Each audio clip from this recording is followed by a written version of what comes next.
시청자 여러분 안녕하십니까. 이제 11월 6일이 됐습니다. 즐거운 주말 보내시기 바라고요. 날씨도 굉장히 청명하고 우리 이제 야권 후보 정권 교체의 주역 윤석열 후보를 중심으로 모두가 하나가 돼서 반드시 정권 교체를 이루어야 되겠다, 이런 마음의 다짐을 매일같이 좀 해야 될 것 같아요. 그리고 야권은 경선 후유증이 또 민주당과 달리 없습니다. 그리고 민주당의 경우에는 이낙연 대표의 일종의 경선 불복으로 인해서 상처가 굉장히 오래 갔지만은 홍준표 후보도 어제 입장문을 수정하면서까지 당원으로서 100의 종군하겠다라는 입장도 내놨고요. 또 조금 전에 또 추가적인 입장문을 내놨습니다. 그래서 이러한 윤석열 총장의 동정, 그리고 다른 또 이 후보에 참여했던 후보들의 입장, 여러분께 전해드리고요. 오늘 아침 첫 일정으로 제가 심야방송에서도 말씀을 드린 대로 이 가락시장을 갔어요. 뭐 통상 이런 큰 인물들이 나오면 우리 서울 동작동에 있는 현충원에 가는데, 윤석열 총장은 현충원은 월요일날 가고 오늘은 첫 일정이 가락시장으로 갔습니다. 가락시장에 갔다는 얘기는 뭐 이 메시지 의미하는 바는 여러분들도 당연히 잘 아시겠죠. 그만큼 말하자면 소상공인들, 이 자영업자들의 상처가 현 문재인 정권의 소득주도 성장 정책이랄까, 또 이 코로나의 장기화, 즉 코로나 정책의 실패로 인해서 그 희생이 가장 큰 그런 부분이 아니겠습니까? 그래서 그런 거를 어루만지면서 앞으로 이제 대선 공약 차원에서 이러한 소득주도 성장의 폐해로 인한 민생 경제의 파탄, 그리고 또 이 코로나로 인한 민생 서민 경제의 파탄, 이런 거를 정책의 최우선순위로 두겠다라는 메시지를 주는 것이고요. 그만큼 고통을 함께 한다는 측면에서도 상당한 의미가 있다고 봅니다. 오늘 가락시장에서는요, 그야말로 이 윤석열 총장에 대한 뭐라고 할까요, 열렬한 지지 시민들이 나와서 환영을 해줬고요. 또 이 특이한 것 중에 하나는 이 권성동 의원이 한 얘기인데, 윤석열 총장이 이 음식에 관해서 워낙 많은 지식을 갖고 있기 때문에 그거를 갖다가 또 얘기를 했어요. 그래서 야, 이거 제2의 백종원 아니냐, 이런 농담도 던졌다고 합니다. 그래서 이 내용 윤석열 총장 또 어떤 또 일부 또 식자들도 샀어요. 그러면서 또 한 말씀 하시고, 그래서 상당히 재미있는 1시간 정도의 가락시장 방문 행사가 있었다라는 지금 보도가 나오고 있습니다. 자, 그래서요 7시부터 1시간 정도 했는데, 가락시장 여러분들 잘 아시다시피 민생 현장이고, 또 여기에서 이 야채, 축산물, 수산물 이런 거 우리 서울 시민들이 많이 이용하지 않습니까? 그래서 서울 시민과, 그러니까 우리 국민과 함께 호흡하겠다, 이런 의미를 갖고 있는 것 같아요. 그래서 이 지지자들 한 40-50명이 윤석열을 외치면서 환호를 보냈고, 굴비, 오징어 이런 각종 식자들도 쭉 살피고, 직접 건어물 가게를 방문해서는요, 오징어 20마리짜리 한 꾸러미를 샀는데 이게 15만원을 주고 사가지고 이거 뜯어서 고추장에 찍어 먹으면 굉장히 맛있다. 또 이 굴비 가게 앞에 가서는요, 이거 내가 광주지검에 근무할 때 굴비 찢은 거 많이 먹었다, 이거 밥도둑이다. 또 이러한 뭐라 그럴까요, 유머러스러운 모습도 보여줬고, 또 음식과 관련된 본인의 지식, 여러분들 아시잖아요. 뭐 이 음식점 가면은 밥값은 다 윤석열 총장이 내고 다닌다, 이건 뭐 아주 유명한 일하지 않습니까? 그렇기 때문에, 그리고 또 이 대식가고, 그래서 음식에 대해서는 지식도요 대식가 못지않게 많이 가지고 있다, 이거를 또 알게 되는 발언도 했다고 그래요. 뭐냐면 새우젓은 콩나물국에도 맞고, 그리고 돼지고기에도 찍어 먹어도 맛있다, 된다. 이 자체가 단백질을 분해시키는 소화제다. 이 새우젓이 소화제로 이제 단백질 분해 소화제, 이런 거를 또 얘기하고, 또 축산 이 코너에서는요, 고기가 저렇게 비스듬하게 썰려 있으면은 안창살이다, 이렇게 얘기해서 상당히 수행하고 옆에 있던 지지자들도 깜짝 놀랬다, 이런 보도가 나오고 있어요. 그러면서 그렇게 되니까 권성동 의원이 야, 이거 제2의 백종원 아니야? 이렇게 해서 주변에서 또 폭소가 나오고 이랬다고 합니다. 그리고 이제 정책적으로 상당히 중요한 얘기 중에 하나는, 오늘 이 첫 당선 후 행보에서 말이죠, 이재명 후보가 지금 하는 게 뭐예요? 무조건 돈 뿌리라는 거예요. 쉽게 얘기해서 뭐 이름이 뭐 전국민 재난지원금 이렇게까지 할 거 없고, 이재명은 돈 뿌려서 표를 사겠다, 이거밖에 없어요. 모든 생각이. 이 입장을 가지고 지금 여권 안에서도 분란이 일어나고 있지 않습니까? 개경부하고 부딪히는 건 물론이고요, 지금 여당 안에서도 야, 이거 좀 문제가 있다. 그래서 굉장히 파열음이 밖으로 새어나오는 것을 막는데 급급하고 있죠. 어떻게 하면 이재명의 재난지원금 전 국민 주는 방안을 찾자, 이거는 지금 뒤로 밀려 있어요. 우선 분란을 막자, 이렇게 여당이 지금 굉장히 곤혹스러운 표정이에요.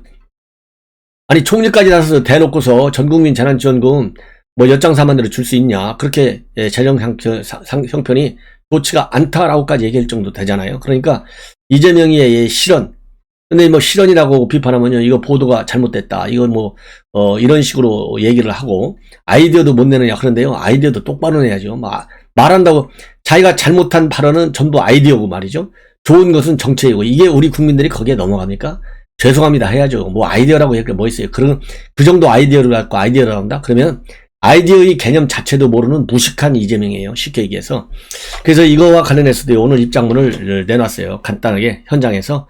영세 소상공인, 자영업자에 대한 피해 보상은 손실 보상의 관점에서 접근해야 된다. 예. 그러니까 이건 피해 입은 사람한테 정부 차원에서 보상을 해줘야 되는 것이지, 피해 입었거나 안 입었거나 대한민국 국민 다 돈 뿌린다? 이거 안 된다는 얘기잖아요.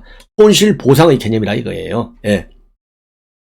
그래서 이 정말 정부의 도움이 필요한 사람한테 그야말로 핀포인트에서 정부의 지원이 가게끔, 그래서 그 계층, 그 국민들이 살아날 수 있는, 말하자면 디딤돌을 만들어주는데 재난지원금이 써야 된다, 이 얘기지 않습니까? 그렇기 때문에 몇 퍼센트를 전부 지급한다, 이런 식의 접근은 안 된다. 그래서 현금 살포, 전국민 지원 절대 반대한다라는 입장이고요. 그리고 여당은 지금 최대 이럴 경우, 이재명이가 얘기한 대로 한 30만에서 50만원 줄 경우에는 25조 원 정도가 필요한데, 이거 그렇게 쉽지 않다. 현재로서는 그런 방향인데요. 제가 보기에는 지금 미래 권력과의 싸움이 여권 안에서 터지는 것이 결국은 정권 교체 더 가속화시킬 가능성이 상당히 크고요. 줘도 정권 교체, 안 줘도 정권 교체다. 이 퍼센티지 지금 한 20%가 넘고 있는 그런 추세로 가고 있어요. 예. 그래서 이 추세의 연속성을 계속 우리가 유지해 나가야 된다, 이렇게 생각해요. 왜냐하면 25조나 추경 예산을 편성하든가 한다든가, 아니면 지난번에 코로나 재난지원금 전 국민한테 줄 때 어디서 빼냈어요? 그거를 안보비에서 떼놨잖아요. 예? 대한민국이 국가안보를 지키는 예산에서 빼다가 전 국민한테 돈 뿌린 거예요. 이런 놈의 나라가 어디가 있어요 지금. 그래서 어차피 베린 몸 여권은 그런 지금 이 환자의 추세가, 환자 증세가 더 심각해질 것이다 라고 저는 판단을 합니다. 자, 그리고요, 또 이제 오늘 이 시장에서 당연히 시장 상인들하고 이제 촬영도 하고, 또 손을 잡고 조금만 더 버티시라, 또 이런 위로도 하고, 또 아까 말씀드린 대로 연호를 부르고, 대통령 윤석열 이런 연호도 부르고요. 국민의힘 대통령 후보 윤석열님의 가락시장 방문을 환영합니다 라는 또 현수막도 걸어놓고, 그래서 여러 가지로 오늘 첫 일정은 상당히 성공적으로 이루어졌다, 이렇게 말씀을 드리고, 이제 잠시 후 오찬은 마포에서요, 이준석 대표와 오찬을 하는데, 이 자리에서 이제 앞으로 선대위 그리고 이 본선 레이스에서 어떤 전략과 정책으로 또 어떠한 이 발언으로 이 정권 교체를 확산시켜서 우리의 꿈 이루어 나가느냐, 이런 거에 대해서 얘기할 것이다 라고 보도가 나오고 있고, 그리고 오후에는요, 올림픽공원 평화의 광장에서 2021 대한민국 청년의 날 행사가 열리는데, 이 행사에 참여할 예정으로 그렇게 알려지고 있습니다. 자, 그리고요, 이제 선대위 구성 문제가 이제 본격화되고 있는데요. 현재 보도를 보면 이달 말, 늦어도 내달 초에는 총괄 선대위, 당 중심의 선대위가 구성된다. 그래서 캠프 차원의 선대위가 전면 재편될 것이다 라는 보도가 나오고 있습니다. 그러면서요, 이 총괄 선대위원장에는 김종인 비대위원장이 유력하다, 이렇게 되어 있어요. 그리고 이미 여러분들 잘 아시다시피 김종인 비대위원장, 일단은 뭐 후보가 결정이 되면 후보 얘기를 들어보고 나서 총괄 선대위원장이 됐든 뭐가 됐든 선대위 참여 문제를 본격적으로 검토하겠다라고 얘기를 했는데, 제가 보기에는 뭐 지금 누가 보더라도 윤석열 총장과 궁합을 맞출 수 있고, 또 다른 한편 이준석 대표와도 궁합을 맞출 수 있는 거의 유일한 인물이 김종인 비대위원장이 아닌가 하는 생각이 들어요. 그래서 김종인 비대위원장이 총괄 선대위원장, 뭐 실질적인, 그러니까 컨트롤 타워가 되는 데는 개념, 이 타이틀의 개념과 관계없이 당연지사로 지금 흘러가고 있다, 이것이 저의 생각이고요. 그리고 이제 캠프에서 나오는 얘기를 보면 캠프 멤버 상당수가 당 선대위로 자리를 옮기고 후보의 비서실과 전략실 개념의 소규모 조직을 따로 편성하는 방안을 검토 중이다, 이런 보도가 나오고 있습니다. 왜 그러냐면 경선 기간 중에 이 캠프가 제대로 작동되지 않고 있다. 이 보좌진들의 실수가 너무 많다. 윤석열 총장을 잘못 챙겨서 윤 총장이 실언도 하고 또 이 행보에 엇갈리는 그런 메시지도 나오고 이래서 문제가 있는 것 아니냐. 이런 설화들이 많이 나왔어요. 그렇기 때문에 이렇게 비서실과 전략실을 별도로 소규모로 편성하는 방안이 검토 중에 있다라고 지금 알려지고 있습니다. 그리고요, 지금 당헌 당규에 따르면은 후보가 당무 우선권을 갖고 있지 않습니까? 그런데 이준석 대표를 중심으로 원팀을 이루는 게 굉장히 중요하다. 이런 얘기도 캠프 쪽에서 나오고 있다고 합니다. 그래서 이미 유승민이라든가 이 홍준표 후보 같은 경우에는 이준석 대표의 당무 이 권한을 깨지 않겠다. 아무리 당무 우선권을 후보가 한다 하더라도 이래서 이준석 대표의 직무 영역을 좀 그대로 타치하지 않겠다라는 입장을 내보인 바 있어요. 이런 측면에서 이준석 대표를 중심으로 해서 캠프와 그리고 당이 원팀을 이루는 것이 좋지 않을까, 이런 윤 총장 캠프의 내부 분위기가 있다는 거 말씀을 드리고요. 제가 보기에는 뭐 당원 당규에 전권을 행사할 수 있다 하더라도 어차피 좀 윤석열 총장은 50 이상의 세대, 그리고 이준석 대표는 20, 30, 40 세대들의 어떤 지지, 이게 팬덤으로 딱 되어 있지 않습니까? 그래서 윤 총장의 시니어층에 대한 어떤 지지 팬덤과 그 다음에 이준석의 젊은 층의 지지 팬덤을 둘로 딱 모아놓으면 1+1이 100까지 될 수 있다고 봐요. 그래서 그런 전략적 측면을 고려해서 이 판을 짜는 것이 굉장히 중요하고, 당무 우선권도 그러한 시너지 효과를 말하자면 제고시키는 방향에서의 당무 말하자면 관장 권한을 행사하는 것이 좋지 않을까. 그러나 우선은 이준석 대표의 이런 팬덤 중요하지만 우선은 윤 총장 본인이 그리고 있는 큰 틀에서의 어떤 선거 전략, 거기에 시너지를 내줄 수 있는 그러한 당무에 선택적으로 집중하는 것이 좋지 않을까 하는 생각이 듭니다. 자, 그래서요, 그런 측면에서 윤석열 후보 앞으로 이번에 탈락한 3명의 후보와 연달아 만나서 이 외연 확장 문제에 관한 작업을 굉장히 심층적으로 검토할 것이다 라는 보도도 나오고 있고, 그런 연장선상에서 10일 날은 광주, 11일 날은 이 봉하마을 이렇게 지금 방문할 예정으로 되어 있고요. 그리고 이제 김건희 씨 부인, 김건희 대표의 공개활동, 이 문제에 관해서도 지금 캠프에서 본격적으로 검토를 하고 있다. 그래서 항상 언제까지 김건희 대표가 베일 뒤에 숨어 있을 수는 없는 것 아니냐. 그래서 1차적으로 거론되는 것이 복지시설 이런 데 가서 봉사하는 모습을 보여주는 게 좋지 않나, 이런 지금 분위기가 있다고 합니다. 자, 그 다음에는 여러분들 이제 홍준표 후보 상당히 궁금할 건데요. 한마디로 본래 썼던 말, 백의종군하겠다, 이 말을 지웠다가 어제 밤늦게 이 말을 살려냈어요. 자, 그래서 이 백의종군하겠다는 것은 공식적으로 윤석열 총장의 선대위에는 공식 직함을 갖고서 참여하지는 않겠다, 그런 말이잖아요. 백의종군이라는 게 뭐예요? 나는 감투 쓰기 싫다, 이런 얘기잖아요. 그래서 제가 보기에 이 백의종군하겠다라는 말을 다시 써낸 것은 내가 이제 내 타이틀을 달고 뭐 선대위 고문이나 뭐 이런 걸 달고 뛰지는 않겠다라는 의사표시로 보여집니다. 더군다나 뛸 수밖에 없는 게 김종인 비대위원장이 총괄선대위원장 가면 지금 뭐 악연 하는 것은 뭐 다 하는 거 아니에요? 홍준표와 김종인 거기서 같이 이게 케미가 맞겠습니까? 당연히 안 들어가죠. 예.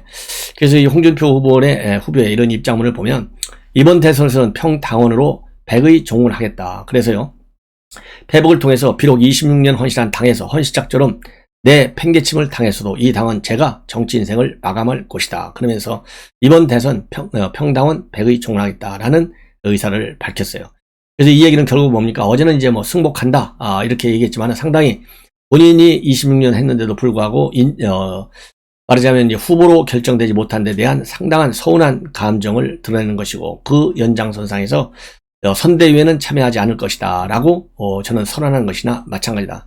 제가 어제 바로 오전에 홍준표 후보의 입장문을 보고 이거 사실상 패배를 선언한 것이 아니냐, 상당히 좀 빠르게 제가 결론을 낸 바 있는데요. 오늘 이 얘기도 결국은 직접 참여는 하지 않는다, 이렇게 밝힌 것 같고요. 더군다나 이 홍준표 후보, 나는 많기 때문에 다음에는 내가 기회가 없다, 이런 얘기까지 나왔거든요. 그렇기 때문에 사실상 이번이 이제 마지막 도전이고, 이 정치 이 진로를 마무리하는 그런 수순으로 들어가는 것이 아니겠느냐. 그래서 이 유승민과 특히 홍준표의 경우 정치적 미래의 불확실성이 커졌다. 이런 지금 보도가 나오고 있고요. 오늘 그런 측면에서 대구로 가서 주말 동안은 이제 쉴 예정으로 있다. 이렇게 알려지고 있고요. 이번 경선에서 마지막까지 치열하게 국민적 관심을 끌어줬다는 역할이 본인의 마지막 역할이었고, 그리고 우리 국민과 당원 모두가 이제는 합심해서 정권 교체에 나서달라, 이런 당부 얘기도 했습니다. 그러면서 욕도 이젠 더 먹지 않고 더 이상 진영 논리에 함몰되지 않고 편안한 마음으로 세상을 관조하겠다. 여기서도 관조라는 말을 썼잖아요. 관조라는 게 뭡니까? 지켜보겠다는 거잖아요. 그러니까 직접 현장을 뛰지는 않겠다라는 얘기예요. 그래서 아까 백의종군이라는 말, 그 다음에 관조하겠다는 말, 그리고 지금 방금 말씀드린 당원과 국민동지 여러분들이 정권 교체에 나서달라 당부의 말, 이 세 가지 말을 보면 직접 뛰지는 않겠다라는 의도를 이제 확실하게 표출해 준 것으로 저는 보이고, 유승민 후보도 낙선 인사를 어제 바로 해단식했어요. 그래서 이번 경선에서 본인의 패배는 저 유승민의 패배일 뿐 지지자 여러분들의 패배가 아니다. 개혁 보수 정치를 향한 저의 마음은 변화가 없다. 그리고 해단식을 했고 정치적 진로 많이 고민하겠다라고 밝혔습니다. 그리고 대구 방문은 8일날 가서 인사할 예정으로 있다고 하고요. 다만 원희룡 지사의 경우에는 선대위에서 요직을 맡을 것이다. 그래서 차기 당권 도전에 나설 가능성이 큰 것으로 그렇게 점쳐지고 있습니다. 자, 이제 한두 곡지만 더 말씀을 드리겠습니다. 뭐냐면요, 이 김부선 씨가 지금 윤석열 총장의 지난 4일자 패복, 뭐냐면 그분 차례다 얘기했어요. 김만배, 남욱 다 구속됐잖아요. 그러니까 이제는 그분 차례다. 즉 이재명이가 구속될 차례다. 이런 입장문을 지난 4일날 낸 바 있고 저도 보도해드린 바 있는데요. 거기에 김부선 씨가 댓글을 달았습니다. 이 댓글에서 뭐라고 달았느냐. 죄는 미워도 사람은 미워하지 말라는 말이 있다. 살살 다뤄주세요. 전 남친이 곧 구속되는 뉴스를 봐야 하는 가혹한 현실이 고통스럽고 가슴이 아프다. 이 얘기는 2007년부터 이재명하고 1년 동안 불륜관계를 맺었다 이렇게 주장하고 있고, 이재명이는 근거 없는 루머다 이렇게 해명을 해오고 있는 상황이지 않습니까? 그럼에도 불구하고 야 이거 좀 살살 다뤄달라. 야 이게 이 김부선 씨가 이거 흔들리면 안 되는데, 김부선 씨 앞으로 계속해서 정권 교체를 이루어야 사실상의 김부선의 꿈이 이루어지는 거가 아니겠습니까? 자, 그런 측면에서 김부선 씨 정신 바짝 차리셔야 될 것 같아요. 흔들리지 마십시오. 이게 어차피 이재명이 그야말로 불륜이든 아니든 이게 중요한 게 아니잖아. 이재명의 인성에 문제가 있다는 건 다 아는 거 아니겠어요? 그런 측면에서 다뤄나가는 것이 좋지 않을까 하는 생각이 듭니다. 그리고 김어준 씨가 이제 한마디 했어요. 이 보수 세력이 문재인 대통령을 구속해서 결핍을 메우려 할 것이다. 그래서 이번 대선은 정신을 똑바로 차려야 한다. 이런 요지의 입장문을 바로 어제 저녁에 본인의 유튜브 다스베이다에서 얘기를 했습니다. 그러면서 선거는 마음이 결정하는데 그 마음은 결핍을 메우는 방향으로 흐른다. 보수는 복수심에 문재인을 구속시켜 그 결핍을 메우려고 한다. 이 얘기는 결국 뭡니까? 저 두 전직 적폐수사로 구속됐는데 일종의 증오 투표를 통해서 이 문재인이가 결국은 구속되는 방향으로 투표할 가능성이 상당히 높다. 이런 이 경계 메시지를 내놓은 거예요. 그러면서 내년 대선은 과거와 미래의 대결이고 그래서 굉장히 중요한 선거다. 그러니까 과거는 보수 세력을, 미래는 진보 세력을 의미하는 거잖아요. 그래서 진보 세력에 대해서는요, 온갖 기득권의 방해로 인한 결핍을 해소하고 싶어 한다. 이 기득권 방해가 이제 우리 야권이죠. 장애를 넘고 돌파하고 통쾌하고 그게 옳은 방향이기도 한다. 이 얘기를 했는데 여전히 이 공정성 논란 때문에 굉장히 지금 논란이 많은데 여전히 김어준 씨 대책이 없다. 끌어내려야 된다. 저는 그런 판단을 합니다. 시청자 여러분, 이것으로 오늘 첫 방송을 마치겠습니다. 우리 시청자 여러분들께서 제 방송 많이 시청을 해주셔서 고맙다는 말씀을 드리고요. 주변에 그야말로 새로운 외연 확장의 차원에서 제 방송의 구독자층도 젊은 세대들, 아들, 딸, 며느리, 손자, 사위한테 제 방송 많이 소개시켜 주시면은 대단히 고맙겠다라는 말씀을 드립니다. 감사합니다.